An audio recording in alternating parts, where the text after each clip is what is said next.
ভাই এই হাটে নাকি জন কিনতে পাওয়া যায়। আমার তো বাসায় কাজ বেড়ে গেছে, কাজের অনেক চাপ, তাই এখন কি আর পাওয়া যাবে না জন? ভাই এখানে তো বেচা কিনা হয়ে গেছে, সবাই চলে গেছে, আপনি চাইলে আমাকে নিতে পারেন।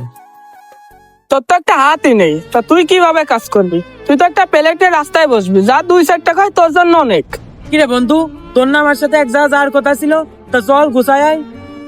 না রে বন্ধু, আজকে আমার যা হবে না, তুই ওদেরকে নিয়ে ঘুরে আয়। কিরে বন্ধু, তোর এক জায়গা যাওয়ার কথা ছিল, তুই এটা মাথায় রাখবি না? বন্ধু বিষয়টা মাথায় ছিল, কিন্তু বেশ কয়েকদিন কাজ কাম করি না, তারপর হাতে টাকা পয়সা কম। তা তুই যা ঘুরে আয়, আমি একটু ব্যস্ত আছি। আরে বন্ধু, তুই কি করে ভাবলি তোরে রেখে আমি একা একা চলে যাব? এই মিয়া, তুমি ওর এনে কই যাবা? ও পেছে জন, তারপর ওর একটা হাত। তুমি যাচ্ছ একটা অনুষ্ঠানে, ওইখানে অনেক ধরনের ক্যাটাগরির লোকজন থাকে, তোমার সম্মান না তখন কই যাবে? আমার বন্ধু বান্ধবকে অভাব, আমার লেভেলের কথা যাদের চাই তাদের সাথে বেড়াবে। এই বেটা, তুই কারে কি বলতেছিস তুই জানোস? বন্ধু, কয়েক জায়গা গেলাম, আমার তো কেউ সাহায্য করলো না। আমার না 20,000 টাকা খুবই প্রয়োজন। আরে বেটা, তুই কার কাছে গেছিস? তুই ফার্স্টে তো আমার কাছে আসবি, তো টাকা লাগলে আমি দিতাম। যা, তো টাকার ব্যবস্থা করে দেবেন, যা।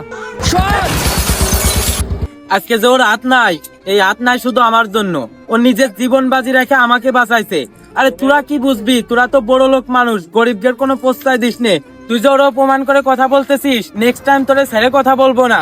আরে বন্ধুত্বর মধ্যে কোনো ধনী করে ভয় না, বন্ধুত্বর মর্যাদা তুই কি বুঝবি, যা। বাদ দে বন্ধু, চল।